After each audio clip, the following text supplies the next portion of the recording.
ஆம், எல்லாருக்கும் வணக்கங்க. ஃபர்ஸ்ட் ஆஃப் ஆல் இந்த காலை நேரத்தில் வந்ததுக்கு எல்லாருக்கும் நன்றி. எஸ்பெஷலி கெஸ்டாக வந்திருக்கிற யூனோ டைரக்டர்ஸ் நெல்சன், அப்புறமா பாலாஜி தரணிதரன், மணிகண்டன் சார். ஏன்னா இந்த ஒரு படத்தை சப்போர்ட் பண்ண அவங்க வந்திருக்காங்கன்றது ஒரு பெரிய விஷயம். நான் முதல்ல அவங்களுக்கு நன்றி சொல்ல கடன்பட்டிருக்கேன். அண்ட் டெஃபினட்டாக படத்தை எடுத்தவன் ப்ரொடியூசர்ஸ் அதெல்லாம் நான் அதுக்கப்புறம் வரேன். முதல்ல இந்த படம் உருவான கதையை எவ்வளோ சுருக்கமாக சொல்ல முடியுமோ நான் சொல்கிறேன். லென்ஸ் அப்படின்ற படத்தை எடுத்து முடிச்சுட்டு என்ன பண்ணுறதுன்னு தெரியாமல் உட்காந்துட்டு இருந்தேன். லைக் அகெயின் எல்லா கிரியேட்டர்ஸ் மாதிரியும் திருப்பியும் அரைச்சமாகவே அரைக்கிறோம், திருப்பியும் கதை க்ரியேட் பண்ணோம், ப்ரொடியூசர்ஸை மீட் பண்ணோம், ஆக்டர்ஸை மீட் பண்ணோம், அந்த சைக்கிள் போயிட்டே இருந்தது. எதுவுமே நடக்காத அந்த ஒரு டைமில் மஸ்கிட்டோ ஃபிலாசபி அப்படின்ற ஒரு படத்தை பண்ணேன். பட்ஜெட்டே இல்லாமல் என் வீட்லேயே ஸ்கிரிப்டும் டைலாக்ஸ் இல்லாமல் ஒரு படத்தை பண்ணியிருந்தேன். நீங்கள் நிறைய பேர் பார்த்துருப்பீங்க, பார்க்காம விட்டுருப்பீங்க. அந்த படம் எடுத்துட்டு அதை எடிட் பண்ணாமல் வச்சுட்டு இருந்தேன். ஸோ அதை எடுத்துட்டு ஒரு எடிட்டரை தேடி பெங்களூர் போனேன். என்னோட நண்பர் அதில் நடிச்சிருந்தார், சுரேஷ் அப்படின்னு சொல்லிட்டு. அந்த எடிட்டர் அன்னைக்கு காலையில் மீட் பண்ணல. சரி என்ன பண்ணலாம் அப்படின்னா, அவர் பத்திரிகையாளர், டைம்ஸில் வேலை பார்க்குறாரு. அது கீழே ஒரு பார் இருக்குது, அங்கே பியர் நல்லாயிருக்கும். சரி டைம் ஸ்பெண்ட் பண்ணோன்னு சொல்லிட்டு நானும் அவர் அங்கே போய் we are having a beer. அப்போது சரி என்ன பண்ணலாம் அப்படின்னு பேசிகிட்டு இருக்கும்போது அந்த டைமில் தான் இந்த ஒரு அடுத்து வேறு ஏதாவது பண்ணலாம், காசு இல்லை, ப்ரொடியூசரில் போது அவர் சொன்னார், கன்னடா இண்டஸ்ட்ரியில் 17 lakhs வரைக்கும் கிராண்ட் கொடுக்குறாங்க. நான் சொன்ன திருப்பியும் 17 lakhsக்கு சின்ன பட்ஜெட்டில் என்ன பண்ணுறது சுரேஷ் அப்படின்னு. இல்லை எதாவது யோசிப்போம். சரின்னு சொல்லி சர்வர்கிட்ட டிஷ்யூ பேப்பர் வாங்கி பென் வாங்கி இந்த ஒரு ஐடியாவை ஸ்கிரிபிள் பண்ணோம். மத்தியானம் போய் ஒன்லைன் ஆர்டர் க்ரியேட் பண்ணோம். அடுத்த நாள் பெங்களூர் ஒரு ஆக்ட்ரஸை பார்த்தோம். அண்ட் அதுக்கப்புறமா நான் சென்னை வந்துட்டு அந்த எடிட்டரை பார்க்கல, மஸ்கிட்டோ ஃபிலாசபி பற்றி மறந்துட்டேன். அது எடுத்து வச்சுருந்தேன், அவ்வளோதான்.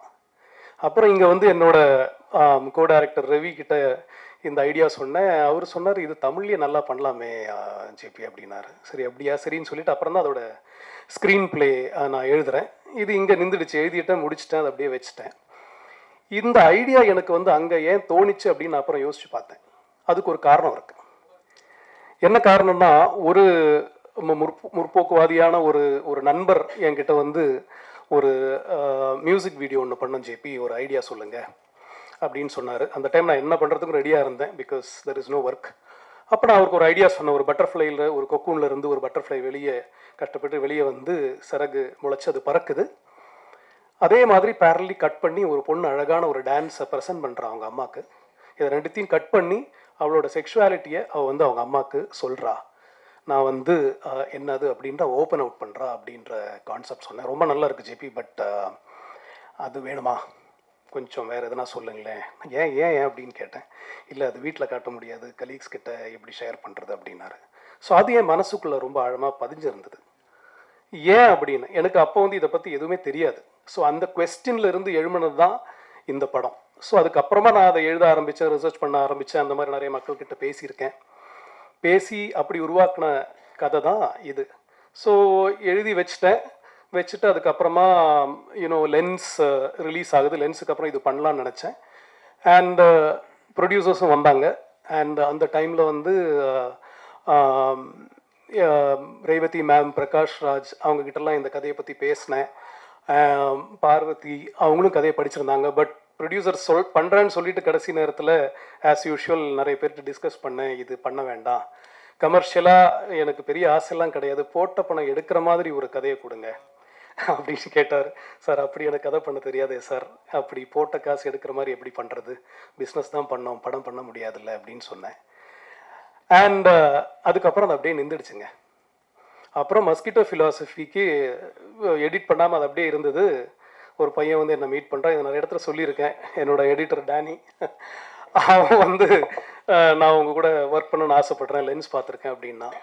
நான் சொன்னேன், சரி நீங்கள் வீட்டுக்கு வாங்க, நான் இப்படி ஒரு ஷூட் பண்ணி வச்சுருக்கேன், அதை எடிட் பண்ண முடியுமா பாருங்கள் அப்படின்னு. அவன் அதை எடிட் பண்ணான். அது படமாச்சு. அதுக்கப்புறமா தலைக்கூத்தல் அவன் ஒர்க் பண்ணான். அதில் இப்போது காதல் என்பது பொதுவோட மேலேயும் பெரிய ஒரு பங்களிப்பை கொடுத்துருக்கான்.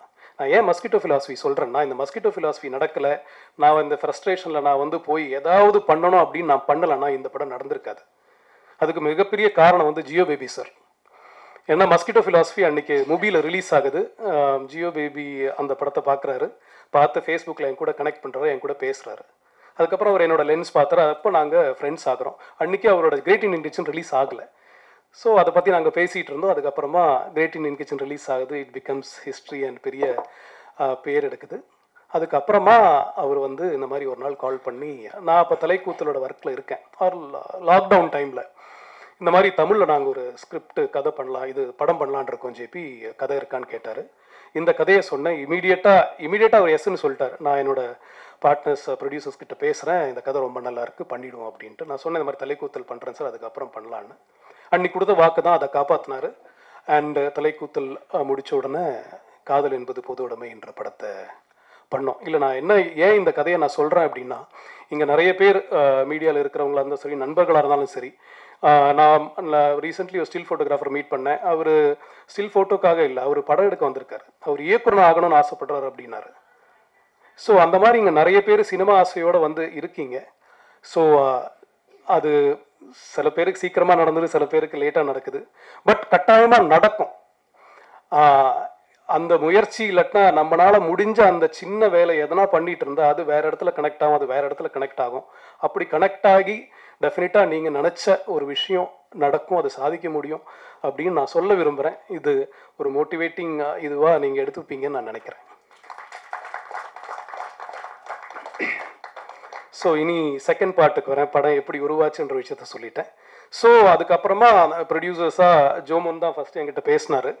பேசின உடனே அவர் சொன்னார், ஜிபி ஒரு 1 crore நம்ம முடிக்கணும், நம்ம ட்ரை பண்ணலாம், I cannot give you the word, will try our best அப்படின்னு சொல்லி அதுக்கப்புறமா தான் வந்து ஜியோ பேபி கிட்ட பேசி டெஃபினட்டாக நான் ஒன்று மட்டும் சொல்லிட்டேன். இது வந்து அகெயின் ஒரு ஃபெஸ்டிவல் படமாக எடுத்து ஈஸியாக நம்ம வந்து ஃபெஸ்டிவல் எல்லாம் போகலாம், பாராட்டுகள் வாங்கலாம், அவர் வாங்காமல் போகலாம். பட் இது எப்படியாவது மக்கள்கிட்ட போய் சேர்க்கணும். ஒரு கமர்ஷியல் ஃபார்மேட் இல்லைனாலும் ஒரு ஜனரஞ்சகமாக ஒரு படமாக, ஒரு என்டர்டெயின்மெண்ட் வேல்யூ இருக்கிற படமாக க்ரியேட் பண்ணோம். So we need actors, we need faces அப்படின்னு சொல்லி பேசும்போது தான் லிஜோ மோல் பற்றியும் ரோஹினி மேடம் பற்றியும் ஜியோ பேபி சார் சொன்னார். சொன்ன உடனே எனக்கு அப்படியே ஸ்ட்ரைக் அடிச்சு, பர்ஃபெக்ட் சார், ஐ மீன் இவ்வளோ நாள் வெயிட் பண்ணதுக்கு இதுதான் காரணம் போல் இருக்குது, எல்லாமே கூடி வருது அப்படின்னு தோணுச்சு. அண்ட் சொன்ன மாதிரியே தான் எனக்கு அது டிலே ஆகலை. அவங்கக்கிட்ட சொன்ன உடனே கதையை படிச்சுட்டு அவங்க எஸ்ன்னு சொல்லிட்டாங்க. ரோஹினி மேமும் அதே மாதிரி தான். அண்ட் கலேஷ் வந்து முன்னாடியே நான் அவனை கேஸ்ட் பண்ண வேண்டியது, லென்ஸில் என்னோட கேரக்டர் பண்ண வேண்டியது தான். Kalesh is a theatre actor. And so அவன்கிட்ட பேசினேன், அவனும் பண்ணுறேன்னு சொன்னான். லாஸ்ட்டு ஆஃபீஸ்லாம் போட்டு கேஸ்ட் பண்ண முடியாத கேரக்டர் வந்து வினித் சார் கேரக்டர் தான் இருந்தது. நான் தேடிக்கிட்டே இருந்தேன், எனக்கு யாரையுமே கிடைக்கல. அப்போ தான் என்னோட ஏடி பிரபு வந்து தெலுங்கு ஃபிலிம்லேருந்து ஒரு சீன் காமிச்சான், அதில் அப்பாவாக நடிச்சிருந்தார். அது பார்த்த உடனே நான் சொன்னேன், எஸ் இவர் தான் அப்படின்னு சொல்லி. அண்டு அவருக்கும் ஸ்கிரிப்ட் அமிச்சேன், அதுவும் ரொம்ப ஸ்மூத்தாக படித்த உடனே என்னை திருப்பி கூப்பிட்டு ரொம்ப நேரம் பேசினார். பண்ணுறேன் அப்படின்னு ஒத்துக்கிட்டாங்க. ஸோ அவங்களுக்கெல்லாம் ரொம்ப ரொம்ப நன்றி சொல்ல நான் இந்த டைமில் கடமைப்பட்டிருக்கேன். Thank you so much, thank you. And இது ப்ரொடக்ஷனாக வந்ததுக்கு அப்புறமா இது ஷூட் முடிக்கிறது அப்படின்றது சாதாரண விஷயம் கிடையாது, எல்லாருக்குமே தெரியும். அதுக்கு ரொம்ப இம்பார்ட்டண்ட்டான ஒரு நபர் வந்து அதோட ப்ரொடக்ஷன் கண்ட்ரோலர் ஆர் இந்த இபி அப்படின்னு சொல்லுவோம். நோபின் வந்து ரொம்ப சிறப்பாக பண்ணி கொடுத்தாரு. ஒரு நோபின் 28 டேஸில் 28 days we finished the film. Yeah, around 28 days நாங்கள் இந்த ஃபுல் படத்தை எடுத்து முடிச்சிட்டோம். ஸோ அதுக்கு மிகப்பெரிய காரணம் வந்து நோபின் தான். So thank you so much Nobin, you done a wonderful job. அதுக்கப்புறமா அஃப்கோர்ஸ் என்னோட டெக்னீஷியன்ஸ் எல்லாரை பற்றியும் நான் பேசினோம். அதுக்கப்புறம் நெக்ஸ்ட் வர்றது cameraman, cinematographer Shri Saravanan. Visuals எல்லாம் பார்த்துருப்பீங்க, அதுக்கு முக்கியமான காரணம் அவர் தான். அண்ட் அதையும் தாண்டி இப்போ நம்ம டிஜிட்டலில் வந்ததுனால இதோட கிரேடிங் அப்படின்ற விஷயம் ரொம்ப இம்பார்ட்டன்ட், இதோட கலர் அப்படின்றது ரொம்ப இம்பார்ட்டன்ட். நீங்கள் பார்த்து இந்த கலர்ஸ் எல்லாமே இவ்வளோ பியூட்டிஃபுல்லாகவும் இவ்வளோ அழகாகவும் வர்றதுக்கு காரணம் வந்து வர்ணா ஸ்டூடியோஸில் இருந்து அவங்க கிரேட் பண்ணி கொடுத்த அந்த குவாலிட்டி அண்ட் அவங்களோட பேஷன்ஸ் தான். நாங்கள் நிறைய வாட்டி changes corrections especially Danny and Sri வந்து விடவே மாட்டாங்க. ஒரு சின்ன கலர் வேரியேஷன் ஒரு சின்ன ஃப்ரேம் ட்ராப்பாக இருந்தாலும் விட மாட்டாங்க. அண்ட் அதுக்கு வந்து ரொம்ப ஹெல்ப்ஃபுல்லாக இருந்து யூனோ ரொம்ப சப்போர்ட் பண்ண வர்ணா ஸ்டூடியோஸ்க்கு முதல்ல ரொம்ப நன்றி சொல்கிறேன். ஏன்னா ரொம்ப ஒர்க் பண்ணியிருக்காங்க. அவங்க நிறைய வாட்டி அவுட் போகும், திரும்பி வரும், நிறைய வாட்டி போகும் வரும். ஸோ ரொம்ப ஒர்க் பண்ணியிருக்காங்க. அவங்க அங்கேருந்து நந்தன் அண்ட் ஃப்ரான்சிஸ் இங்கே இருக்காங்க, நந்தகுமார் அண்ட் ஃப்ரான்சிஸ் இங்கே இருக்காங்க. Thank you so much wherever you are. Yeah and of course அதுக்கப்புறம் அதோட காஸ்டியூமர் சுபஸ்ரீ அவங்க வரல, 96 படத்தில் பண்ணவங்க. வேற வேற நான் எதனா மிஸ் பண்ணிட்டு இருக்கேன்னா, எஸ் யா அனுவை பற்றி மறந்துட்டேன்ல. Yeah Anu again mosquito philosophy. I have to go back to mosquito philosophy. மஸ்கிட்டோ ஃபிலாசபியில் தான் நான் அனுவை மீட் பண்ணுறேன். அதில் அவங்க நடிச்சிருந்தாங்க. ஸோ லிஜோக்கு பேரா ஒரு கேரக்டர் வேணும் அப்படின்னும் போது எனக்கு அது அவங்களுக்கு காம்ப்ளிமெண்ட்ரியாக ஒரு ஆள் இருக்கணும்னு நினச்சேன். அவங்க அதுக்கு கரெக்டாக இருந்தாங்க. She is also theatre actor. And இந்த ஆக்டர்ஸ் பற்றி நான் சொல்லணுன்னா, நான் நிறைய லாங் ஷார்ட்ஸ் அண்ட் பெரிய கட் இல்லாமல் இந்த படத்தை பண்ணியிருக்கேன். அதுக்கு காரணம் வந்து அவங்க ப்ரொஃபஷனலிசம் அண்ட் அவங்க எக்ஸ்பீரியன்ஸ் தான். Especially you know Rohini ma'am, Vineeth sir, you know Lijo, அப்புறமா அவங்க 2 பேர் தியேட்டர் எக்ஸ்பீரியன்ஸ். அவங்கெல்லாம் வந்து யூனோ இவ்வளோ சீக்கிரம் நான் முடிச்சிட்டேன்னா அதுக்கு பெரிய காரணம் பக்கபலமாக இருந்தது அந்த ஆக்டர்ஸ். அவங்க எக்ஸ்பீரியன்ஸ் வந்து அது இதில் முழுமையாக காமிச்சிருக்காங்க. இந்த படத்தை வந்து வேலன்ஸ் டே அன்னைக்கு நீங்கள் பார்க்கும்போது டெஃபினட்டாக உங்களுக்கு புரியும். நீங்கள் எல்லாருமே அப்ரிஷியேட் பண்ணுவீங்க. அண்ட் மனிதர்களாக அந்த ரொம்ப நாசூக்கான ரொம்ப வல்னரபிளான உணர்வுகளை வந்து ரொம்ப அழகாக அவங்க ப்ரொஜெக்ட் பண்ணியிருக்காங்க through their art, through their body, through their dialogues and things like that. So அவங்களுக்கு மிகப்பெரிய நன்றி, மிகப்பெரிய பாராட்டுக்கள் அண்ட் மிகப்பெரிய கைத்தட்டுகள். Please give them a big hand.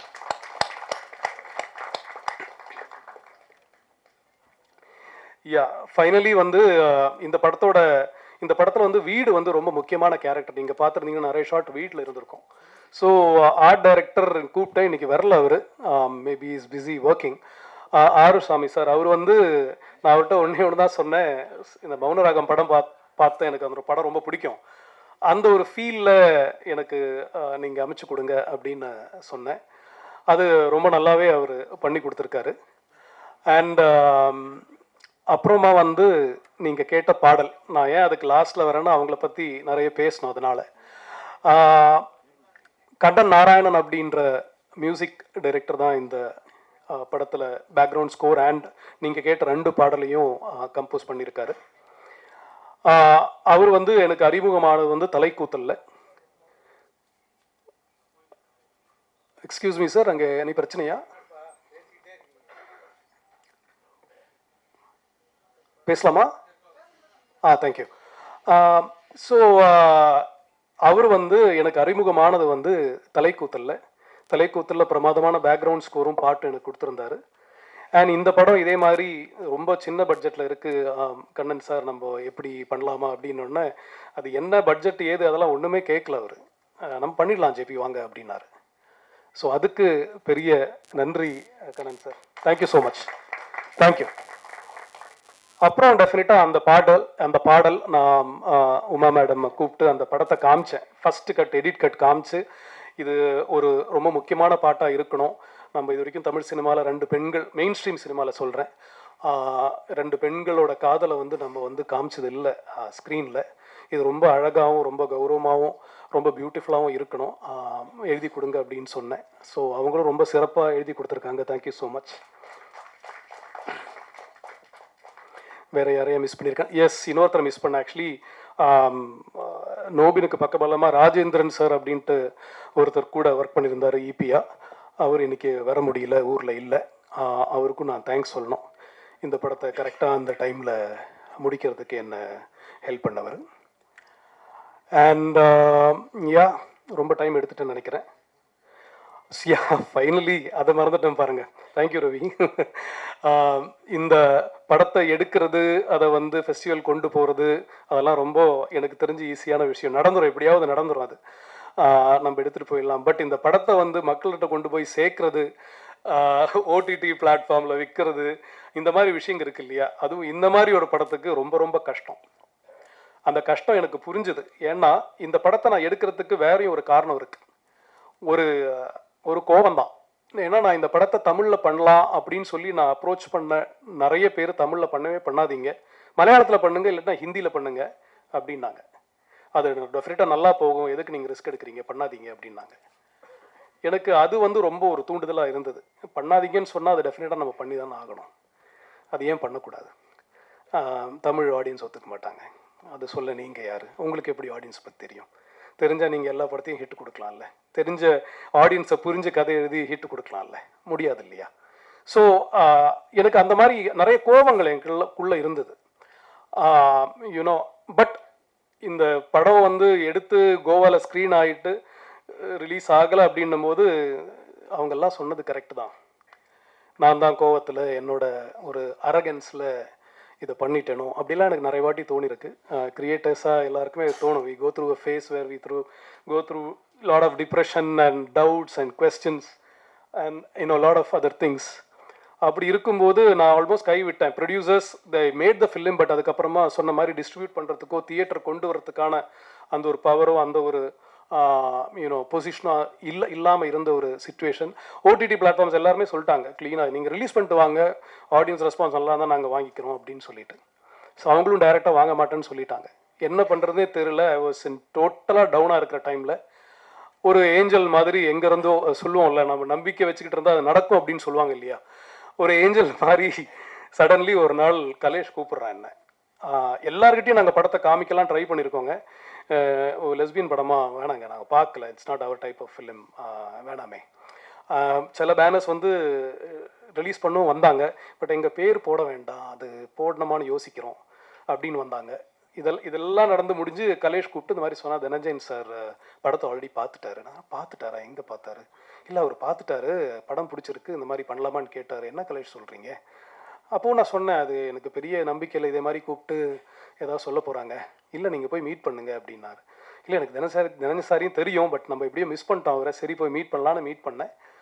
தென் அவர் வந்து சொன்னார், நான் ஃபுல்லாக பண்ணுறேன் ஜேபி, எடுத்து பண்ணுறேன், எனக்கு படம் ரொம்ப பிடிச்சிருந்தது அப்படின்னா. எனக்கு ஷாக்கிங்காக இருந்தது.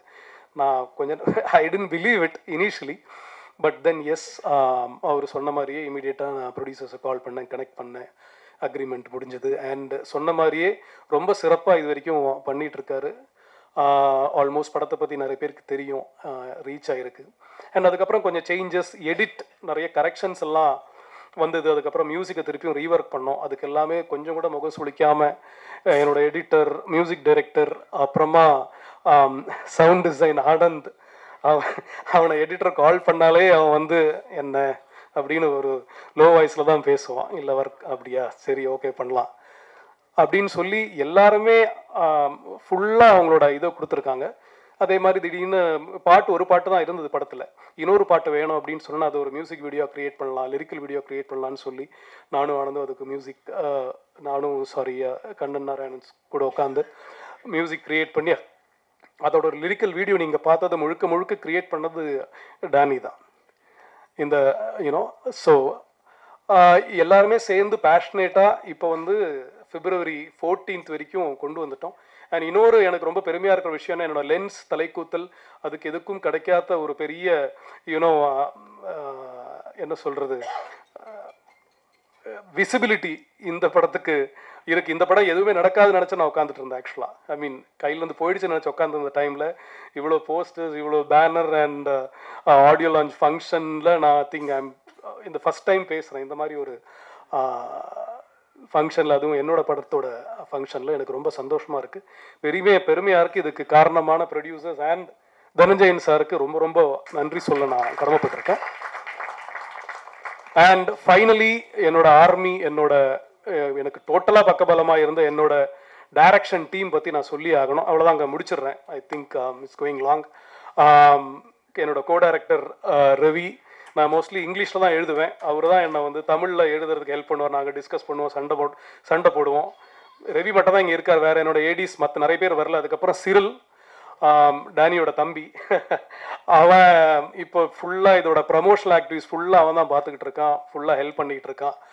அண்ட் பிரபு அப்படின்ற இன்னொரு ஏடி, அதுக்கப்புறமா தனா பிரேம் அப்படின்ற இன்னொரு ஏடி, வேற பிரவீன் சொல்லிட்டு சமைச்சு போடுவான். அவன் பாருங்க சமைச்சு போடுவான், பட் அவன் டைரக்டராக வந்திருக்கான்.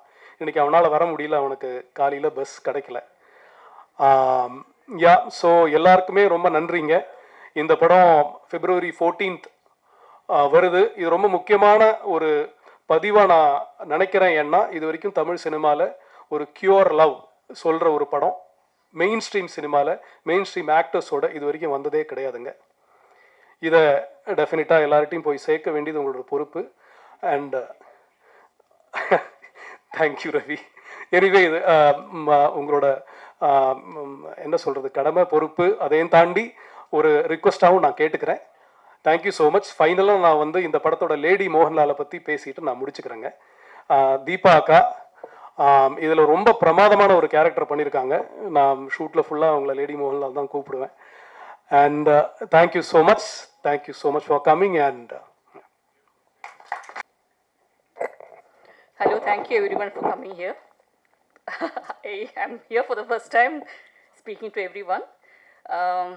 I have nothing much to say, just that I'm just fortunate enough to be a part of this movie and with such a bold concept. Wonderful team, and acting with Vineet sir and Rohini ma'am, my favorite actor and dancer too. So thank you so much for this opportunity. Thank you. Each and everyone for coming for this event. So I'm basically from Kerala, so please allow me to speak in English. So we did Great Indian Kitchen, and we were thinking, okay, let's do another great film. And Gio Baby said, so he knows JP and he has a great Tamil script in his hand, and then we thought, okay, why should we do a great Tamil film? And then we connected with JP and ourselves, Mankind Cinemas and Symmetry Cinemas. We started producing this film, and then we had Nitya joined us with Nith Films, and Anand also joined us as a co-producer.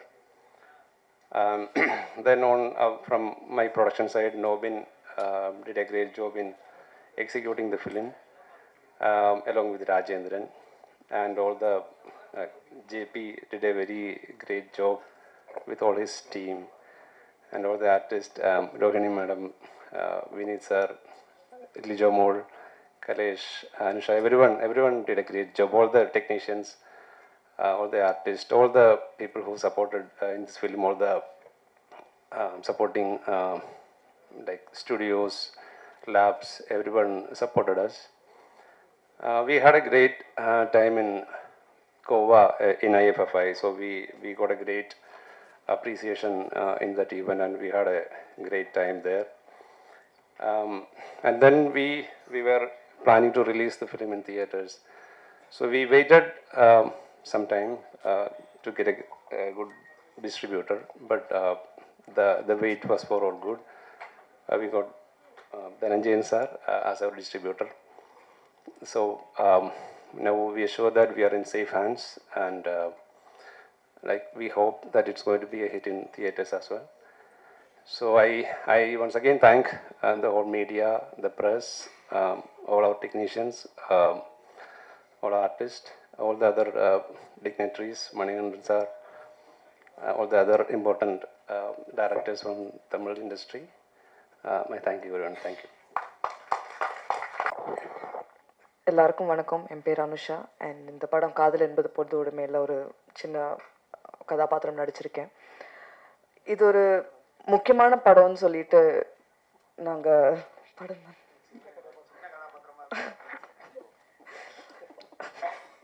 Sorry இந்த படம் ஒரு முக்கியமான படம்னு நாங்கள் நினைக்கிறோம்.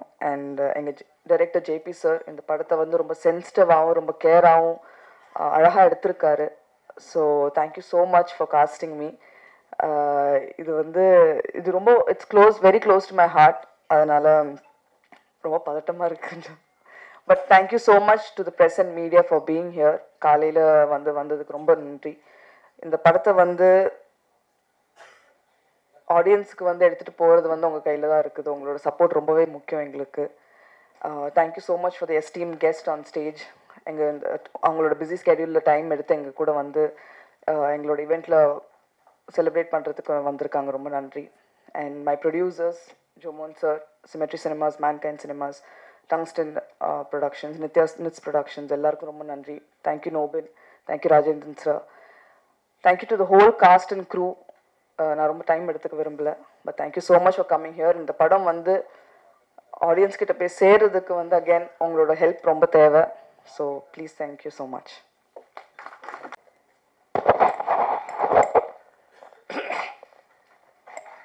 எல்லோருக்கும் வணக்கம்.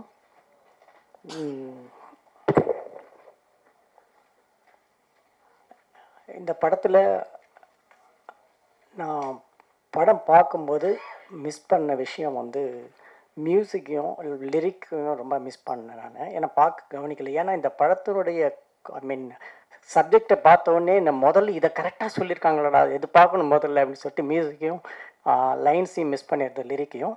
இப்போ தான் இங்கே ஆடியோ ரிலீஸ்க்கு வந்து பார்க்கும்போது தான் அதை ரொம்ப அழகாக பண்ணியிருந்தேன். மியூசிக் டைரக்டரும் சரி, லிரிக்ஸும் குட், ரொம்ப நல்லா இருந்தது. அப்புறம் இந்த படத்தில் நடிச்சிருக்கிறவங்க வந்து ரோஹிணி மேம் ஆகட்டும், இல்லை வினீத் சார் ஆகட்டும், அனுஷா, கலேஷ், இது எல்லாருமே சம்மந்தப்பட்ட எல்லாருமே ரொம்ப ரியலாக இருந்திருந்தாங்க, ரொம்ப ரியலாக பண்ணியிருந்தாங்க. அப்புறம் லிஜோ, என்ன எங்கள் லிஜோன்னு தான் சொல்லணும். ஓகே, இப்போ நான் வந்து சிவப்பு மஞ்சள் பச்சை பண்ணும்போது வந்து ஒரு லோ மிடில் கிளாஸ் ஃபேமிலி ஆனால் ஒரு லுக் வேணும் அப்படின்னு சொல்லிட்டு மகேஷின்ற பிரதிகாரத்தில் ஒரு சின்ன ரோலில் வந்துருந்தாங்க. அங்கேருந்து பிக்கப் பண்ணேன் நான் அவங்கள. அதுக்கப்புறம் பார்த்தீங்கன்னா திடீர்னு ஒரு ட்ரைபல் லுக்கில் ஜெய்பீமில் பண்ணாங்க. அதுக்கப்புறம் திடீர் பாப் கட் பண்ணிவிட்டு ஒரு மலையாளம் ஃபிலிமில் இல்லை சாரி, ஒரு அப்பர் மிடில் கிளாஸ் ஃபேமிலியாக ஒரு படத்தில் பார்த்தேன் மலையாளம் மூவியில். அதுக்கப்புறம் அதுக்கு நான் விஷ் பண்ணி அனுப்ப ரொம்ப நல்லா பண்ணியிருந்தோமா அப்படிங்கும்போது I am really happy for you அப்படின்னு சொல்லும்போது அவங்க எழுதியிருந்தது ஐ நோ இட்ஸ் சார் அப்படின்னாங்க. That is our understanding. So Lijo, உங்கள் டிரான்ஸ்ஃபர்மேஷன் வந்து எனக்கு ரொம்ப ரொம்ப ரொம்ப பிடிச்சிருக்கு எனக்கு. கீப் இட் அப்மா, குட்.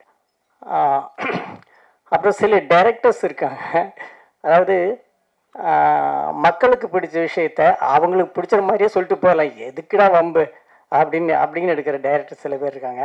சில டைரக்டர்ஸ் மட்டும்தான் வந்து தனக்கு பிடிச்ச விஷயத்த மக்களுக்கு பிடிச்ச மாதிரி சொல்லணும்னு சொல்லிட்டு ஒரு சோஷியல் ரெஸ்பான்சிபிலிட்டியோடு எடுப்பாங்க. இன்னும் சில டைரக்டர்ஸ் இருக்காங்க என்னன்னா அதாவது அடுத்தவங்க எடுக்க தயங்குற இல்லைன்னா பயப்படுற விஷயத்த மட்டுமே எடுக்கிறது அப்படின்னு நினச்சி கங்கணம் கட்டிட்டு எடுக்கிற டைரக்டர்ஸ். அப்படி ஒரு டைரக்டர் தான் ஜெயபிரகாஷ்.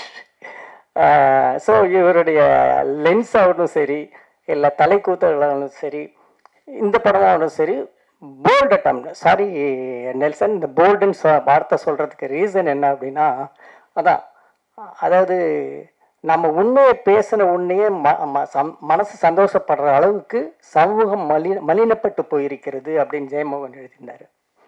நம்ம உண்மையை பேசினோன்னு மனசு சந்தோஷப்படுது. ஏன் சந்தோஷப்படுது? சொசைட்டி அப்படி இருக்குது. ஆனால் உண்மையை பேசணுங்கிறது தான் நம்ம இதே. ஸோ அது மாதிரி இப்போ இந்த மாதிரி ஒரு கமர்ஷியல் லுக் தேவைகளோட படம் வந்துட்டு இருக்கும்போது இப்படி ஒரு அட்டம்ப்ட் வந்து ஒரு போல்டு அட்டம்ப்ட்னு தான் மறுபடியும் பேச வேண்டியிருக்கு. Sorry Nelson. ஸோ ரொம்ப முக்கியமான ஒரு படங்க இது. ஒரு பெரிய டிஸ்கஷனை ஸ்டார்ட் பண்ணி போகுது. ஒரு சரி சென்சேஷனல் மூவி. ஜெயபிரகாஷ், இந்த விஷயத்தை, இவ்வளோ முக்கியமான விஷயத்தை நீங்கள் எடுத்துக்கிட்டு ஜெயிச்சிருக்கீங்க. தனஞ்சயன் சார், நீங்களும் கண்டிப்பாக அதில் ஜெயிப்பீங்க. வாழ்த்துக்கள். இப்போ நெல்சன் பேசினதுக்கப்புறம் நான் பேசினா அது ரொம்ப சுமாராக இருக்கும். ஏன்னா எனக்கு நான் என்னெல்லாம் சொல்லணும்னு நினைக்கிறேன், ஆனால் ஒரு பதட்டமாக உட்காந்துட்ருக்கேன். நான் அது எப்படி சொல்கிறது, எனக்கு ரொம்ப பேச வராது. அவர் எல்லாத்தையுமே சொல்லிட்டாரு. நான் இந்த படத்தை ஒரு 10 நாளைக்கு முன்னாடி பார்த்தேன். முதல்ல எல்லாருக்கும் வணக்கம், எல்லாருக்கும் மன்னிச்சிடுங்க. நான் படத்தை ஒரு 10 நாளைக்கு முன்னாடி பார்த்தேன். நான் எந்த எக்ஸ்பெக்டேஷனும் இல்லாமல் தான் பார்த்தேன். சரவணன் எனக்கு ரொம்ப ஃப்ரெண்டு, எனக்கு நிறைய ஹெல்ப் பண்ணியிருக்காரு சரவணன். நான் இந்த ஒரு ஹெல்ப் கூட பண்ணலண்ணா எப்படின்ற மாதிரி தான் போனேன். படம் பார்த்து முடித்ததுக்கப்புறமா எனக்கு ரொம்ப மரியாதை வந்துருச்சு அந்த டீம் மேலே. ஏன்னா ஒரு விஷயத்தை எடுத்து அதை எவ்வளோ ஜென்யூனாகவும் எவ்வளோ பொறுப்புணர்ச்சியோடையும் பண்ண முடியுமோ அவ்வளோ கரெக்டாக பண்ணியிருக்காங்க. அதே சமயத்தில் அந்த மெயினாக ஒரு நல்ல விஷயம் சொல்கிறோம், பொறுப்பாக சொல்கிறோம், அதெல்லாம் தாண்டி ஆடியன்ஸ்க்கு வேண்டியது ட்ராமா. ஒரு சுவாரஸ்யம் வேணும் படம் பார்க்குறதுக்கு. அதுவும் அந்த படத்தில் இருந்தது. படம் முடிகிற வரைக்குமே நான் என்ஜாய் பண்ணேன். எல்லாரோட ஒர்க்குமே ரொம்ப நல்லா இருந்தது. நடித்தவங்க, மியூசிக், சினிமாட்டோகிராஃபி, எடிட்டிங் எல்லாமே நல்லா இருந்தது. ஒரு ஹோல்சமாக ரொம்ப நல்ல படம், அருமையான படம். டீமுக்கு என்னோட வாழ்த்துக்கள். நான் அந்த ஷோவில் நான் ரொம்ப கவனித்த விஷயம் என்னென்னா, க்யூர் கம்யூனிட்டியிலேருந்து நிறையா பெண்கள் வந்திருந்தாங்க. அவங்களாம் ரொம்ப சந்தோஷப்பட்டாங்க. பரவாயில்ல, நம்மளோட விஷயத்த ஒருத்தவங்க படமாக எடுத்திருக்காங்களே அப்படின்னு. ஏன்னா யாருமே பேச கூச்சப்பட்டுக்கிட்டே இல்லை, பேச தேவையில்லைன்னு அவாய்ட் பண்ணுற விஷயத்த ஒருத்தவங்க முன்னாடி வந்து படமாக எடுக்கும்போது அவங்க ரொம்ப சந்தோஷப்பட்டாங்க. அவங்களோட ஃபேஸை பார்க்கும்போது தான் எனக்கு ரொம்ப சந்தோஷமாக இருந்தது. அப்புறம் சாங்ஸ், இந்த 2 சாங்ஸ் எனக்கு ரொம்ப பிடிச்சிருக்கு. அந்த தீயாய் மோதும் கண்கள், அந்த வரிகள், அந்த பாட்டெலாம் ரொம்ப அருமையாக இருக்குது. டீமுக்கு என்னோடய வாழ்த்துக்கள். படத்தை ரிலீஸ் பண்ணுற தனஞ்சயன் சாருக்கு என்னோட நன்றிகள். கஷ்டப்பட்டுட்டு இருக்கேன்னா ஆமாம் விஜயமன் மேடம் இங்கே மேடம், இந்த மாதிரி கேரக்டரு பெரும்பாலும் ஒரு பெரிய கமர்ஷியல் ஹீரோயின், நல்ல தெரிஞ்ச ஹீரோயின்ட்ட கொடுத்தா வேண்டாம் அப்படிம்பாங்க, ரிஸ்க்காக இருக்குது, நிறைய விமர்சனங்கள் வரும் அப்படிம்பாங்க. அப்புறம் செட்டில் நடிக்கிறதும் ரொம்ப கஷ்டம். நீங்கள் எப்படி தைரியமாக அதை ஒத்துக்கிட்டீங்க? எனக்கு இந்த கேரக்டர் பிடிச்சிருந்ததுன்னா அதனால பண்ணிட்டேன், அவ்வளோதான். அது இல்லாமல் அந்த கமர்ஷியல் வேல்யூ இல்லை, இதுக்கப்புறம் எனக்கு படமே வராது அப்படிலாம் நான் அப்போ நினச்சி பார்க்கல. எனக்கு இந்த கேரக்டர் பிடிச்சிருந்தது, நான் பண்ணிட்டேன். இதுக்கப்புறமும் அப்படி தான், எனக்கு பிடிச்ச கேரக்டர்ஸ் வந்தால் கண்டிப்பாக பண்ணணும், அவ்வளோதான். இந்த படத்தில் ஒரு முத்த காட்சி இருக்குது. மற்ற படத்தில் நடிக்கிறதுக்கும் இந்த படத்தில் இருக்கிறதுக்கும் வித்தியாசம் இருக்குது. அது நடிக்கிறது வந்து எப்படி இருந்தது? அது ஈஸியாக இருந்துச்சு, ஏன்னா அது அனுஷா தான். Sir director sir sir director sir sir இந்த மாதிரி சார் டைரக்டர் சார் சொல்லுங்க. இந்த மாதிரி விஷயங்கள் ஆக்சுவலாக வந்து இது ஒரு ஸ்பெஷல் சைல்டுன்னு சொல்கிறோம்ல, அந்த மாதிரி தானே இந்த ஹோமோ லெஸ்பியன்லாம். இது வந்து சமூகத்தில் நீங்கள் இந்த மாதிரி படம் எடுக்கிறப்போ ஒரு துணிச்சலான முயற்சி, அதை பாராட்டுறோம், படமாக கலைப்படைப்பாக ஏற்றுக்கலாம். ஆனால் இது இன்னும் ஜாஸ்தியாக கிடையாது. ஏற்கனவே பொண்ணு கிடைக்காம அவன் அலைஞ்சிட்டு இருக்கான் நிறையா மாப்பிள்ளைங்களுக்கு. என்ன இந்த மாதிரி விஷயங்களை யாராவது தன்னுடைய இதுவாக எடுத்துக்கிட்டு அதை ஃபாலோ பண்ணாங்கன்னா? ஃபர்ஸ்ட் ஆஃப் ஆல் நீங்கள் ஸ்பெஷல் சைல்டு அப்படின்னு சொன்னதை நான் வந்து கண்டிக்கிறேன். அது அந்த ஒரு வார்த்தை பொருந்தாது. எல்லார் மாதிரியும் தான் அவங்கள் அப்படின்ற புரிதல் வரணுன்றதுக்காக தான் இந்த படம் எடுத்திருக்கேன் ஆக்சுவலாக. ஸோ டெஃபினட்டாக நீங்கள் ஃபஸ்ட் டே ஃபர்ஸ்ட் ஷோ இந்த படம் பார்க்கணுன்னு நான் கேட்டுக்கிறேன். நீங்கள் கேட்ட அந்த கேள்விக்கான எல்லா பதிலும் அந்த படத்தில் இருக்கும். அப்படி கிடைக்கலன்னா நம்ம டெஃபினட்டாக உரையாடலாம். ஓகேங்களா? Thank you sir. 2020 sir Karthik sir, நீங்கள் கேட்ட கேள்வி வந்து வினித் சாருடைய கேரக்டர் மூலமாக இருக்குது படத்தில். படம் பாருங்க, 11ஆம் தேதி அவர் பதில் சொல்லியிருப்பார். அவர் கேட்டிருப்பாரு, அதுக்கு பதிலும் சொல்லியிருப்பாங்க சார். 2000 கண்டிப்பாக கிடைக்கும். அவர் ஏன்னா வினித் சாரை வந்து நானும் அவர் சொன்ன மாதிரி நான் அவர் ஏஜில் ரசித்தேன். அதனால் எங்களுக்கு பதில் கரெக்டாக இருக்கும்னு நினைக்கிறேன். கண்டிப்பாக பாருங்கள், வினித் சார் கேட்டிருப்பார். Thank you sir. டாக்டர் சார், 2023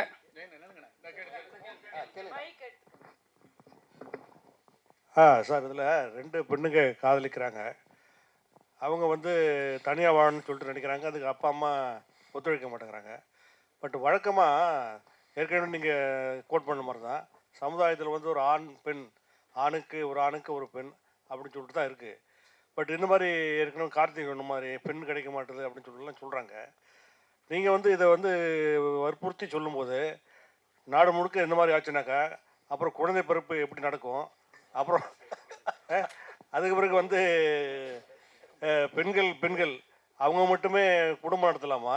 இந்த மாதிரி கேள்வியெல்லாம் இருக்குது. இதுக்கெல்லாம் நீங்கள் என்ன விட சொல்ல போகிறீங்க படத்தில்? எனக்கு ஆக்சுவலி ரொம்ப சந்தோஷமாக இருக்குங்க. ரொம்ப சந்தோஷமாக இருக்குது. முதல் அந்த சார் கேட்ட கேள்வியாக இருந்தாலும், கார்த்திக் சார் கேட்ட கேள்வியாக இருந்தாலும் சரியும், சாரி உங்கள் பேர் ஜெயச்சந்திரன் சார், நீங்கள் கேட்ட கேள்விகளாக இருந்தாலும் எனக்கு ரொம்ப சந்தோஷமாக இருக்குது. ஏன்னா நான் அந்த எல்லா கேள்விக்குமே இதில் ஒரு கதாபாத்திரங்கள் அது ஆன்சர் பண்ணுது. உங்களோட அந்த ஆதங்களும் அந்த கேள்விகளும் இந்த படத்தில் இருக்கிற ஒவ்வொரு கேரக்டருக்கு இருக்குது. அது அவங்க என்ன பதில் சொல்கிறாங்கன்றது நீங்கள் படம் பார்த்தா உங்களுக்கு புரியும். நான் இப்போ அது சொல்லிட்டா நான் படத்தில் இருக்க டைலாக் சொல்கிற மாதிரி இருக்கும். அதனால நான் அவாய்ட் பண்ணுறேன். டெஃபினட்டாக நம்ம இதோட படத்தோட ரிலீஸ் முடிச்சதுக்கப்புறம் நம்ம டெஃபினட்டாக டீட்டெயிலாக பேசுவோம். சார். 2000 சார் நீங்கள் கேட்ட அதே கேள்வி வினித் சார் அதுலேயும் கேட்பார். எல்லாரும் ஜெயச்சந்திரன் சார் வினித் சார் எல்லா கேள்வியும் கேட்டார். அதனால நீங்க படம் மட்டும் பாத்துருங்க. அதுல உங்க கேள்விக்கு எல்லாரும் அவர் கேட்டிருப்பாரு. அதுக்கு பதில் வந்து லிஜோ சொல்லியிருப்பாங்க, அது பிறகு அனுஷா சொல்லியிருப்பாங்க, டைரக்டர் வந்து அவங்க மூலமா சொல்லுவாரு. நீங்க பாருங்க. சார் 2023 வாழும் தொடமும் இடம் நீதானே இதே மாதிரி ஒரு ஸ்கிரிப்ட் தான் அந்த படமும். சரிங்களா? அந்த படத்துலேயே வந்து ஒரு லாஸ்ட் எண்டிங்கில் வந்து ஒரு மக்கள்கிட்ட கொடுத்துருவாங்க அந்த கிளைமேக்ஸு. ஸோ அதே மாதிரி தான் நிறைய படம் நீங்கள் பார்த்தீங்கன்னா மக்கள்கிட்ட கொடுத்துட்றாங்க. ஏன் அது மாதிரி கொடுக்குறீங்க? ஏன்னா உங்களால் தெளிவான ஒரு முடிவு எடுக்க முடியலையா? எல்லாரையும் தான் கேட்குறேன். தெளிவான முடிவு எடுக்க முடியலையா? இல்லை ஒரு முடிவு சொன்னால் எல்லாருக்கும் ஏதாவது பிரச்சனை வரும்னு சொல்லிட்டு பண்ண மாட்டீங்களா? பிரச்சனை வரணும்னு நினச்சிருந்தா நான் இந்த கதையை எடுத்து எழுதியிருக்கவே மாட்டேன், பண்ணியிருக்கவே மாட்டேன். இது பிரச்சனையாக இருக்குன்றதுனால தான் இந்த கதையே பண்ணேன். சரிங்களா? இந்த படத்தில் நான் வந்து ஒரு ஓப்பன் ஹேண்டடாக விடலை. இந்த படம் பார்த்தா உங்களுக்கு ரொம்ப தெளிவாக புரியும். அதோட ஏன்னா நான் இப்போ சொல்ல முடியாது. படம் ரிலீஸ்னால் நம்ம ரொம்ப டீட்டெயிலாக பேசியிருக்கலாம். டெஃபினட்டாக இது வந்து ஓப்பன் ஹேண்டட் படம் கிடையாது. எல்லா கேரக்டருக்கும் அவங்களோட மோட்டிவேஷன்ஸ்க்கான எண்டு இந்த படத்தில் இருக்கும். ஒரு ஸ்க்ரீன் பிளே நம்ம அமைக்கும் போது அப்படி தான் இல்லையா? ஒரு கதையை இல்லை ஒரு கதாபாத்திரத்தை எடுத்து அவங்களோட ஒரு பிரச்சனையை அந்த கதை வழியாக நம்ம சால்வ் பண்ணி அவங்களுக்கு ஒரு நிறைவை கொடுப்போம். நிறைவை கொடுக்குறோம் அப்படின்றது என்னன்னா அந்த கதாபாத்திரோட தொடக்கமாக இருக்கும். அது ஒரு கதையோட ஆரம்பம் தான் அதோட எண்ட் ஆக்சுவலாக. ஸோ அந்த மாதிரி தான் இந்த படம் இருக்கும். டெஃபினட்டாக ஓப்பன் ஹேண்டட் கிடையாது. சார், இப்போ லெஸ்பியன் ஸ்டோரினாவே நீங்கள் பார்த்தீங்கன்னா மேரேஜ் பண்ணிக்கிறாங்க. சரிங்களா? 1 இயர் 6 months சம்திங் தான் வாழ்கிறாங்க கூடவே. அதுக்கப்புறம் நிறைய பிரச்சனைகள் சொல்லி அவங்களே பிரிஞ்சிடுறாங்க. ஸோ இவங்களுக்குலாம் வந்து ஒரு சொல்யூஷன் இருக்கும் அந்த படத்தில். ஏன்னா நிறைய பேர் வந்து நிறைய படம் எடுத்துட்டாங்க இதே மாதிரி. ஆனால் கடைசி வரைக்கும் சொல்யூஷன் கொடுக்கவே மாட்டாங்க. இப்போ இருக்கிற லெஸ்பியனுக்கு இந்த படம் வந்து சொல்யூஷன் கொடுக்குமா? நீங்கள் கேட்குற கொஸ்டின் வந்து ஆக்சுவலி லெஸ்பியன் சார்ந்தது கிடையாது, காதல் சார்ந்தது. காதலிக்கிறவங்க எல்லாரும் சேர்ந்து இருக்கிறாங்களா? இல்ல இல்லையா? ஆக்சுவலாக நல்லா கேட்டுங்க. இதுக்கு காதலுக்கும் லெஸ்பியனுக்கும் நிறைய வித்தியாசம். ஆனால் உங்களோட பார்வையில் அது மாதிரி, எங்களோட பார்வையில் இது மாதிரி. சரிங்களா? லெஸ்பியன் என்னன்னா அவங்களுக்குள்ள வந்து லவ், நீங்கள் சொல்கிறீங்க லவ்ன்றீங்க. ஆனால் வந்து வெளியே வந்து பேசும்போது சம்திங் பண்ணும்போது டோட்டலாகவே அவங்க சண்டை போட்டுக்கிறாங்க. லவ் பண்ணும்போது ஈஸியாக இருக்குது, அப்புறம் வந்து மேரேஜ் பண்ண பிறகு கொஞ்சம் கஷ்டப்படுறாங்க. அது க்ளீனாக வெளியே நம்ம காட்டுறாங்க. ஸோ அதை பற்றி இருக்கா?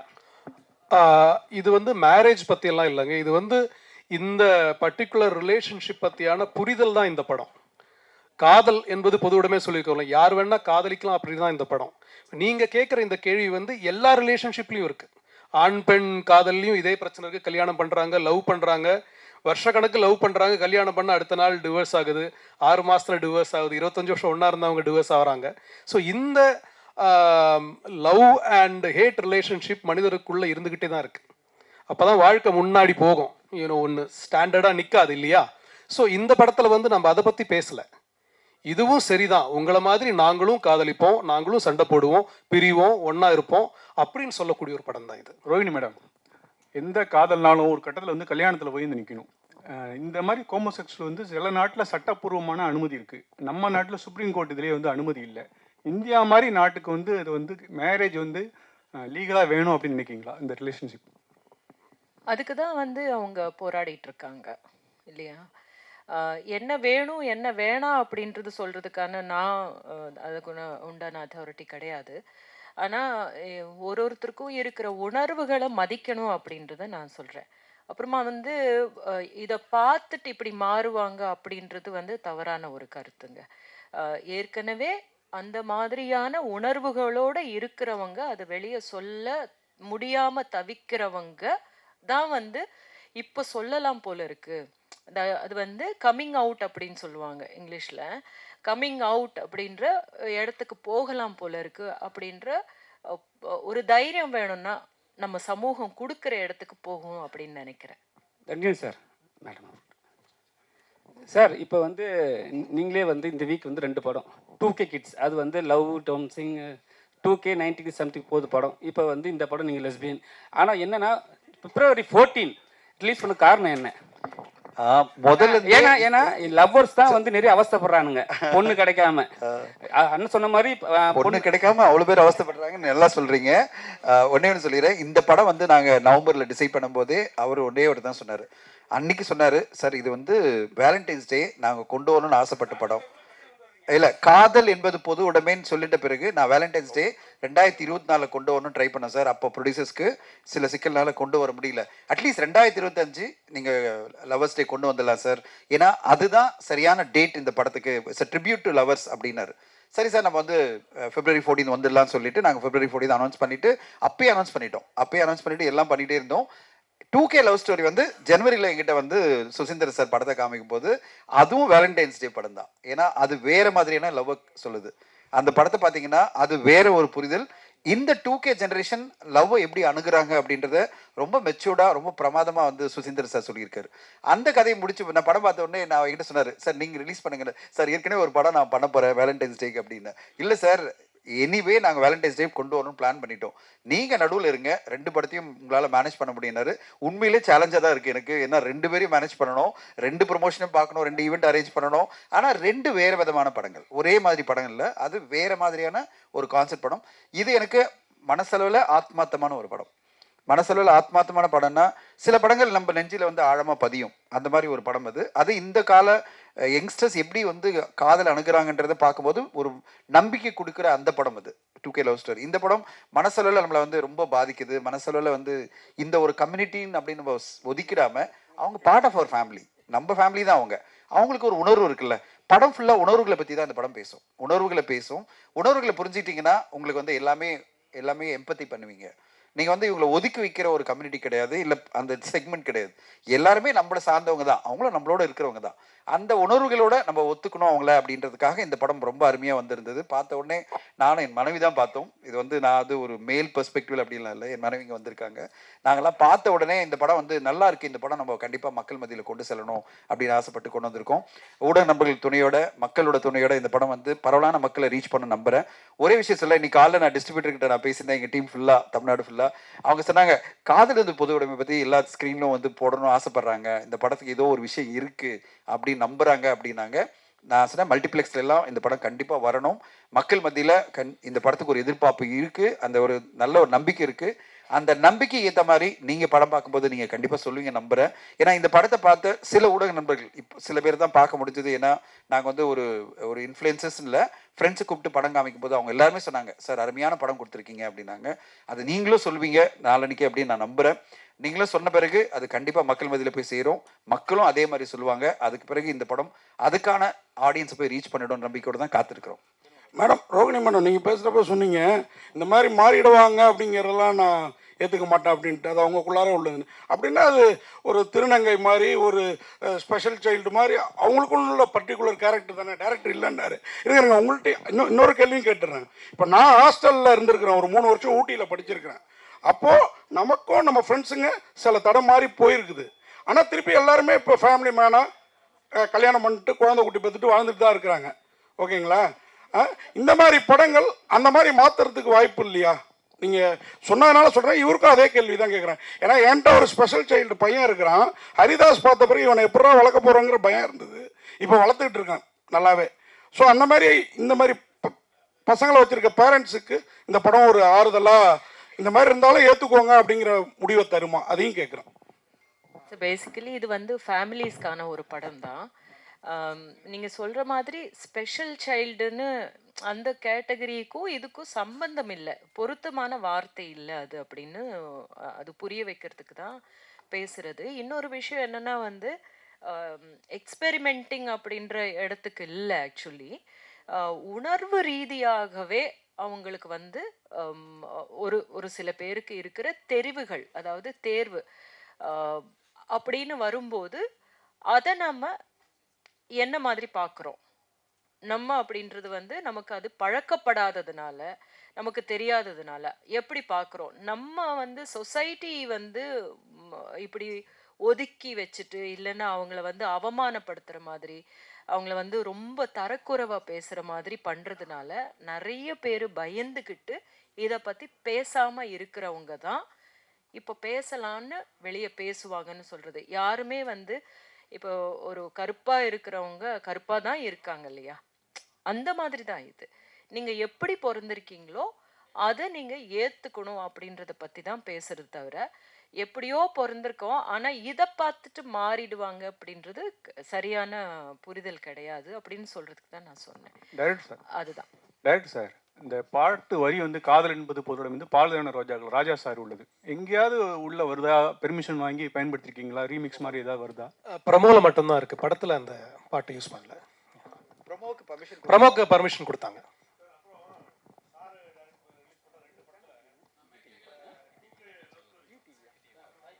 சார் சார் வரும் sir sir director sir sir ஆக்சுவலாக இப்போது நம்ம இந்த விஷயங்கள் வந்து ஃபேமிலியில் இருந்து ஃபஸ்ட்டு ஆரம்பிக்கணும். இங்கே இங்கே யா ஃபேமிலியில் இருந்தால் ஃபஸ்ட்டு நம்ம இந்த விஷயத்த கொண்டு வரணும் அப்படின்னு நீங்கள் எப்படி ரைட் பண்ண ஆரம்பிச்சிங்க? ஏன்னா அது ரொம்ப சிக்கலான ஒரு விஷயம்.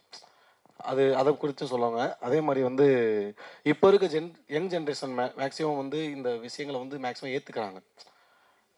ஆனாலும் சில பேர் வந்து வானவில் அப்படின்ற வார்த்தையை யூஸ் பண்ணி நிறைய பேர் இது பண்ணுறாங்க. நிறைய பேர் இருக்கு, எல்லாருக்கும் தெரியும். ஸோ இதை வந்து இன்னும் நம்ம எப்படி ஹேண்டில் பண்ணலாம், கொஞ்சம் எப்படி ஜென்ரலைஸ் பண்ணலாம் அப்படின்ற மாதிரி இதெல்லாம் படத்தில் எதுவும் இருக்குங்களா? அடுத்து இந்த படத்தில் என்ன இருக்குன்றது படத்தை பார்த்ததுக்கப்புறம் நம்ம பேசலாம். பட் நீங்கள் கேட்ட கொஸ்டினுக்கான பதில் வந்து 2-3 கொஸ்டின் கேட்டீங்க. ஃபர்ஸ்ட் கொஸ்டின் வாட்டி சொல்லுங்கள். ஓகே. நான் எப்படி பார்க்குறேன்னா, இந்த சமூகம் இல்லை இந்த நேஷன் இல்லை வேர்ல்டு நம்ம போகிறதுக்கு முன்னாடி நான் அப்படின்ற ஒரு ஐடென்டிட்டி இருக்குது. அந்த ஐடென்டிட்டி ஃபஸ்ட்டு க்ரியேட் ஆகிறது நம்ம ஃபேமிலி தான் இல்லையா? ஸோ நமக்கு ஒரு அங்கீகாரம் அப்படின்றது முதல்ல ஃபேமிலியிலேருந்து தான் கிடைக்கணும். இப்போ நம்ம நிறைய பேரை பார்த்துருக்கோம், பெரிய இடத்துல வந்திருப்பான், ஆனால் வீட்டில் சண்டை போட்டு போயிருப்பான், என்னிடமோ அச்சீவ் பண்ணியிருப்பான். இருந்தாலும் என்னோட அப்பா என்னை ஒத்துக்கலை, அம்மா என்னை ஒத்துக்கலை அப்படின்ற ஃபீலிங் நிறைய பேரை நான் பார்த்துருக்கேன். ரொம்ப சாதிச்சிருப்பாங்க, ஆனால் மனசுக்குள்ளே எப்போவுமே அந்த வேதனையோடு இருப்பாங்க. ஸோ இந்த புரிதல் அப்படின்றது ஒரு குடும்பத்தில் இல்லை, குடும்பம் அது எதுவானா இருக்கலாம், அப்பா அம்மா இல்லை நண்பர்கள் இல்லை அந்த வில்லேஜ் சார்ந்த இல்லை ஏன் ஊர் ஏன் நாடு அப்படின்னு கூட வச்சுருக்கலாம். ஸோ அந்த குடும்பம்ன்றது அது ஒரு யூனிட். ஸோ இந்த அங்கீகாரம் அங்கே ஆரம்பிக்கணும், அந்த புரிதல் அங்கே ஆரம்பிக்கணும். இந்த படத்தில் வந்து சாம் அப்படின்ற கேரக்டர் இவங்க பண்ணியிருக்காங்கன்னா, அவங்களோட ப்ரொட்டஸ்ட், அவங்களோட ஃபைட் வந்து அவங்க காதலுக்காக என்னன்னா, உலகத்துக்கு கூட கிடையாது, என் அம்மா என்ன புரிஞ்சுக்கணும், அவ்வளோதான். அதுதான் இந்த கதை.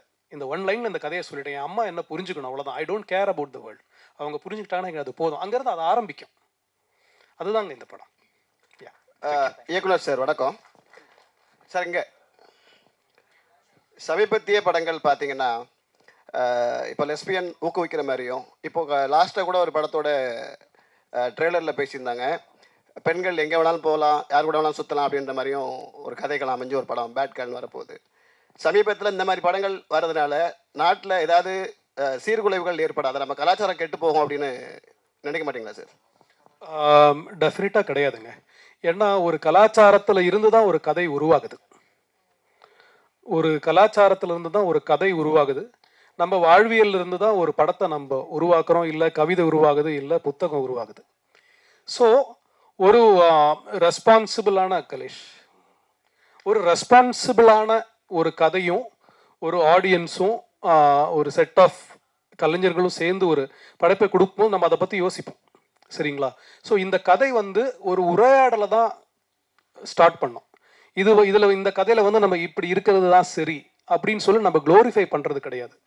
இந்த கேள்வியை நான் வந்து நீங்கள் என்கிட்ட கேட்டது சந்தோஷம், அதுக்கு ஆன்சர் பண்ணிட்டேன். பட் இந்த கேள்வியை நம்ம வந்து நிறைய வயலன்ஸை, இப்போ நம்ம என்டர்டெயின்மெண்ட் சொல்கிறோம் இல்லையா, நிறைய வயலன்ஸை க்ளோரிஃபை பண்ணுற படங்களை வந்து, அது மீன்ஸ் அது கரெக்டு, அது வந்து ஹீரோயிசம் அப்படின்னு சொல்லி கொண்டாடுற ஒரு நிறைய படங்கள் இருக்குது. அந்த படம் சமூகத்துக்கு என்ன பண்ணுது அப்படின்ற ஒரு கொஸ்டினும் நம்ம இது கூட சேர்ந்து கேட்கணும் அப்படின்னு நான் உங்களை கேட்டுக்கிறேன். Thank you sir. தரஞ்சன் சார், ஒரே ஒரு கேள்வி சார், உங்களுக்கு தான் முடிச்சுக்கலாம். ஒரே ஒரு செகண்ட் சொல்லிடுறேன். சார் கேட்டதுக்காக சொல்கிறேன். சார் எவ்வளோ அழகாக சொன்னார் பாருங்க. வயலண்ட்டான பல படங்கள் பார்க்குறோம். ஒரு ஹீரோ வந்து 100 பேரை கொலை பண்ணுறது, கத்தியில் குத்தி ரத்தமாக கொல்றதெல்லாம் பார்க்குறோம். அது சமுதாயத்தை பாதிக்காத போது, இது உணர்வுபூர்வமாக ஒரு பெண் இன்னொரு பெண்ணை நேசிக்கிறா, என் சின்ன வயசுலேருந்தே இதுதான் என்னுடைய அன்பு அப்படின்னு சொல்கிறது வந்து அந்த பெண்ணுடைய உணர்வு. அது எல்லா பெண்களுக்கும் இது வரணும்னு அவசியம் இல்லை, எல்லா பெண்களும் அப்படிலாம் கிடையாது. அப்படிப்பட்ட ஒரு பெண்ணுக்கு நம்ம ஆதரவு கொடுக்கணும் உணர்வுபூர்வமாக அப்படின்றதான் இந்த கதை சொல்ல வருது. தவிர உலகத்துக்கு எல்லா பெண்களும் இப்படி இருக்கணும்னு நம்ம சொல்லலை, இதை என்கரேஜும் பண்ணலை. இன்ஃபேக்ட் வினீத் சார் கேரக்டர் மூலமாக, ரோஹிணி மேம் கேரக்டர் மூலமாக பல கேள்விகள், உங்களுக்கு இருக்க எல்லா கேள்விகளுக்கும் அந்த கேரக்டர்ஸ் பதில் சொல்லும். எது லிஜோமல் கேரக்டர், அதாவது அந்த சாம் என்ற கேரக்டரும் அனுஷா வந்து கேரக்டர் நந்தினி கேரக்டர்லையும் அவங்க பதில் சொல்லுவாங்க. கடைசியில் உணர்வுபூர்வமாக புரிய வைப்பாங்க ஆடியன்ஸ்க்கு, இது எங்களுடைய உணர்வுகள், இந்த உணர்வுகளை நீங்கள் ஏற்றுக்கணும் அப்படின்ற மாதிரி அவங்க சொல்கிறாங்க.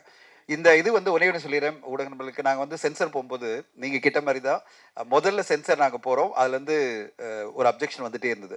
அதில் ஒருத்தர் வந்து ரொம்ப அப்ஜெக்ட் பண்ணிட்டே இருந்தாங்க, இது சர்டிஃபிகேட் கொடுக்கணும் படம், ஏன்னா இது வந்து ஒரு குறிப்பிட்ட சமுதாயத்தை மட்டும்தான் இது வந்து ஏற்றுக்க முடியும் அப்படின்னு சொல்லும்போது நானும் டைரக்டர் உட்காந்துருக்கோம். நாங்கள் பிடிவாதமாக சொன்னோம், இது எல்லா தரப்புக்குமான ஒரு படம், எல்லா குடும்பங்களும் பார்க்கணும். அதனால் நாங்கள் ரிவைசிங் கமிட்டி போகிறோம் அப்படின்னு சொன்னோம்.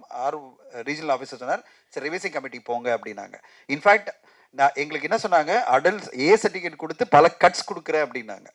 நாங்கள் என்ன சொன்னோம், இல்லை இதில் எங்களுக்கு இதை ஏற்றுக்கொள்ள முடியாதுன்னு ரிவைசிங் கமிட்டி போகலாம். நாங்கள் ரிவைசிங் கமிட்டியில் 10 பேர் பார்த்தாங்க, 6 பேர் பெண்கள். ஒரு ஒப்பனாசில் 6 பேர் பெண்கள், 4 பேர் ஆண்கள். படம் பார்த்து முடிச்ச உடனே 6 பேருமே குடும்பஸ்தர்கள். ஒரு உப்பனா சொல்லிடுறேன், குடும்பஸ்தர்கள்னா குடும்பம், அவங்களுக்கு குழந்தைகள் இருக்கு. எல்லாருமே நான் பார்த்த உடனே உள்ள போகும்போது தான், ஓ இவங்கெல்லாம் வந்திருக்காங்களா, அதாவது முக்கியமான ஆளுமைகள்லாம் வந்திருக்காங்க. ஏன்னா ரீஜனல் ஆஃபீஸர் முக்கியமான ஆளுமைகளை கூப்பிட்டுருக்காங்க. ஏன்னா இது ஒரு சென்சிட்டிவான படம், நீங்கள் வந்து பாருங்க அப்படின்னு ரிவைசிங் கமிட்டியில். அந்த ரிவைசிங் கமிட்டி உள்ளே கூப்பிட்ட உடனே நம்ப மாட்டீங்க, நான் எக்ஸாசரேட்டே பண்ணல, உள்ளே போன உடனே UA 16+ நோ கட்ஸ், படத்தை ரிலீஸ் பண்ணுங்க, சூப்பராக பண்ணியிருக்கீங்க. நாங்கள் இதை விட எங்களுக்கு என்ன ஒரு அங்கீகாரம் வேணும். அவங்க ஒன்று சொன்னாங்க, நான் நினச்சேன் UA, நாங்கள் கேட்டது UA, அதில் ஏதோ கட்ஸ் கொடுக்க போகிறாங்கன்னா ஒரு கட்ஸும் கிடையாது. நாங்கள் அவ்வளோ ரசித்தோம் இந்த படத்தை. இவ்வளோ மெச்சூரிட்டியான ஒரு படத்தை கொடுத்துருக்கீங்க, எல்லா ஃபேமிலியும் பார்க்க வேண்டிய படம். இது எதுக்கு சர்டிஃபிகேட்டு, UA தான், நீங்கள் படத்தை கொண்டு போங்க, ரிலீஸ் பண்ணுங்க அப்படின்னு உடனே எழுந்துங்க போங்க அப்படின்னாங்களா. நாங்களாம் அப்படியே பிரமிப்பாக உட்காந்து பார்த்துட்டு இருந்தோம். 4 பேரும் அப்படியே எழுந்து வந்தோம். கண்டிப்பாக அந்த உணர்வுபூர்வமாக இந்த படத்தில் நீங்கள் மட்டும் கொஞ்சம் ஒன்றிட்டீங்கன்னா அந்த ப்ரெஸ் ஷோவில் அப்படி முடியும் போது நீங்களும் இதே வார்த்தை அந்த சென்சர் ஆஃபீஸரில் இருந்த எல்லா போர்டும் சொன்ன மாதிரி எங்களுக்கு அந்த அங்கீகாரம் கொடுப்பீங்க நம்பிக்கையோட காத்திருக்கிறோம். வெகு விரைவில் உங்களுக்கு படத்தை காமிக்கிறோம். சார் உங்களுக்கு கடைசியாக ஒரு கேள்வி சார், உங்களுக்கு மட்டும்தான் சார். லாஸ்டா 2K கிட்ஸ் நம்ம ஆடியோ அந்த படம் வேண்டாம், இந்த படத்தை பத்தி பேசுவோம். பேசல சார், அதை பத்தி பேசல. நீங்க ஒரு கொஸ்டின் வச்சீங்க சார், படம் வெளியாகிற படங்கள்ல 93% ஃபிளாப் ஆகுது, 3% தான் ஹிட் ஆகுது அப்படின்னு சொல்லி 7% தான் ஹிட் ஆகுதுன்னு சொல்லியிருந்தீங்க. இது எங்களுடைய கேள்வி என்னன்னு கேட்டீங்க அப்படின்னா, எல்லாருமே ஒவ்வொரு மேடையிலையும் சொல்றாங்க படம் தொடர்ந்து ஃபிளாப் ஆகுது, ஓட மாட்டேங்குது, லாஸ் ஆகுது, எல்லாரும் சொல்றாங்க. எல்லாருக்கும் இந்த ஆதங்கம் எங்களுக்கும் இருக்கு. நான் என்ன கேட்கறேன்னு கேட்டீங்கன்னா, ஒரு படம் நம்ம மேக்கிங் பண்றதுக்கு ஒரு 50 கோடி செலவாகுது அப்படின்னா 250 கோடி ஒரு ஹீரோயின் சம்பளத்தை திணிக்கும் போது அது லாஸ் ஆகுது. நம்ம யாருமே அதை யோசிக்கிறது இல்லை. என்ன பட தயாரிப்பாளரும் சரி, இயக்குனரும் சரி, யாரும் யோசிக்கிறல. ஒருத்தவங்களோட கால் ஷீட் வேணும் அப்படின்றதுக்காக 150 கோடிக்கு நடிச்சிட்டு இருந்தவங்கள 250 கோடி கொடுத்து புக் பண்றாங்கல்ல. இப்போ லாஸ் எதனால சார் வருது? இந்த பெரிய நடிகர் நடித்த படங்களில் ஒரே ஒரு புரிதல், நான் தனியாக ஒரு ஒர்க் ஷாப்பே உங்களுக்கு பண்ணிடுறேன், ஏன்னா அதெல்லாம் நான் பண்ணிட்டு இருக்கிற ஆள் தான். பெரிய நடிகர் நடித்த படங்களில் 70% 80% ரெவன்யூ வந்து அதர் ரெவன்யூலேயே உங்களுக்கு வந்துடும். எதனால் அவ்வளோ சம்பளம் கொடுக்குறாங்கன்னா, ஒரு டிஜிட்டல் வந்து அவ்வளோ விலை கொடுத்து வாங்க ரெடியாக இருக்காங்க, சேட்டலைட் வாங்க ரெடியாக இருக்காங்க, மியூசிக் வாங்க ரெடியாக இருக்காங்க. ஆனால் அதே ஒரு சின்ன படமாக வரும்போது எல்லாரும் சொல்கிற ஒரே வார்த்தை என்ன தெரியுமா சார், ஊடகங்கள் என்ன சொல்லுது, ஆடியன்ஸ் என்ன சொல்கிறாங்க, அது பிறகு வாங்குறேன்றாங்க. வினித் சார், எந்த அளவு, அதாவது நாங்கள் எப்படி ஒரு சின்ன படம் எடுத்த எல்லா தயாரிப்பாளரும் நம்பி இருக்கிறது எது தெரியுமா, உங்களையும் ஆடியன்ஸை தான் நம்பி இருக்கும். அவங்க நல்லா இருக்கு சொன்னாதான் சேட்டலைட் வந்து வாங்குவாங்க, டிஜிட்டல் வாங்குவாங்க. பெரிய நடிகர் நடிச்ச படம்னா எல்லாத்தையும் வந்து முதலே வாங்கிடுவாங்க. அதனால அவங்களுக்கு எந்த பயமும் இல்லை. அதனால அந்த படத்தோட கம்பேர் பண்ணாதீங்க. நாங்கள்லாம் வந்து எதிர்பார்த்துட்டு இருக்கிறதே உங்களை மாதிரி இந்த மாதிரி படங்களுக்கு உங்களுடைய ஆதரவு தான். வினித் சார், லாஸ்ட் கொஸ்டின் என்னன்னா, ரொம்ப நாளுக்கு அப்புறம் இது மாதிரி ஒரு படம் பண்ணுறீங்க தமிழ் சினிமாவில். ஏன்னா நீங்கள் வந்து 80s 90s வந்து உங்களை வந்து கொண்டாடினாங்க. ரொம்ப நாள் படம் பண்ணாத காரணம் என்ன, ஏன் வந்து ஃபஸ்ட்டு இப்போ ரொம்ப நாளுக்கு அப்புறம் இந்த படம் பண்ண காரணம்? ஆனால் வந்து சோஷியல் மீடியாவில் கடைசி வரைக்கும் உங்க ட்ரெண்ட் பண்ணே இருக்காங்க. சந்திரமுகியாக இருந்தாலும் சரி, சக்கரையாக இருந்தாலும் சரி, எல்லாமே ட்ரெண்ட் பண்ணுங்க. அது எப்படி பார்க்குறீங்க? இல்லைங்க, ஆஸ் அன் ஆக்டர் எனக்கு வந்து டெலிபரேட்டாக ஒரு கான்ஷியஸாக எடுத்த பிரேக் அப்படிலாம் கிடையாது. வாய்ப்புகள் கம்மி தான் டெஃபினெட்லி. அண்ட் அது 2 ரீசன்ஸ். ஒன்று நம்மளோட சக்ஸஸ் ரேஷியோ, அது பொறுத்த வரைக்கும் தான் நமக்கு வாய்ப்புகள் வரும். எனக்கு ஆனால் பர்சனல் நோட், எனக்கு வந்து அந்த கேரக்டர் சேலஞ்சிங்காக இருக்கணும், என்னால் ஏதாவது கான்ட்ரிபியூட் பண்ண முடியணும். அப்படி இருக்கிறது தான் நான், especially after the point of time, இப்போ at this point of my career, at this age, this is the time to explore different characters. So அதனால டைம் எடுத்து இப்போ வர்ற எல்லா ரோலும் பண்ணாமல், இப்போ மலையாளத்தில் நான் பண்ணிட்டு இருக்கேன் நிறைய படங்கள், தமிழ் ஆல்சோ வரும்போது இந்த மாதிரி தான் ரேராக வருது. ஸோ அதுதான் உண்மை ஆக்சுவலி. அதனால நான் டெலிபரேட்டாக பிரேக்கு அப்படியெல்லாம் இல்லை. அஃப்கோர்ஸ் மை டான்ஸிங் ப்ரொஃபஷன், என்னோட டான்ஸ் ஸ்கூல் அதெல்லாம் ஒரு சைடில் வேற போயிட்டுருக்கு. But as an actor I think it is very important. ஏன்னா மக்கள் மனசில், இப்போ நீங்கள் சக்கரை எடுத்து சொல்கிறீங்க, காதல் தேசம் எடுத்து சொல்கிறீங்க, மே மாதம், ஒரு Chandramukhi, that goodwill is so important. நம்ம என்ன பெர்ஃபார்ம் பண்ணியிருக்கோம் அது எப்போ அது மனசில் இருக்கும் மக்களுக்கு. இப்போ இன்றைக்கும் எங்கிட்ட இப்போ மோர் தென் 33 இயர்ஸ் அவரம் பற்றி இன்றைக்கும் நான் ஒரு கேபில் ஏறினா அந்த படத்தை பற்றி, அந்த கேரக்டர் பற்றியும் மக்கள் எங்கிட்ட பேசுகிறேன்னா, it is because of that craft, அந்த டைரக்டரோட, அந்த ரைட்டரோட, இளையராஜா சாரோட மியூசிக், அந்த டீமோட ஒர்க். ஸோ அந்த மாதிரி டீமில் அந்த மாதிரி ஒரு வாய்ப்பு வரும்போது தான் பண்ணணுன்றது என்னோட ஒரு பேசிக் பாலிசி. அப்போ தான் மக்கள் மனதில் நம்ம இருக்கும். ஸோ அதனால ஆஃப்டர் லாங் டைம் எனக்கு இந்த மாதிரி of course I've done in between படங்கள் பண்ணிட்டு இருந்தேன். JP when he sent the script I was so fascinated. ஏன்னா அந்த ஏஜுக்கு ஏற்ற மாதிரி நான் இதுவரை பெர்ஃபார்ம் பண்ணாத மாதிரி அண்ட் ஸோ அது ஒரு சேலஞ்சாக இருந்தது. And I was confident. அது தட் இஸ் வெரி இம்பார்ட்டன்ட். இது பண்ணி it has to be justified. அது நம்ம டிஸ்கஷன்ல he also felt the confidence that என்னால் பண்ண முடியும். அப்படியே வந்தது. தேங்க்யூ. ஒரே ஒரு குரூப் மட்டும் எடுத்துக்கலாம்.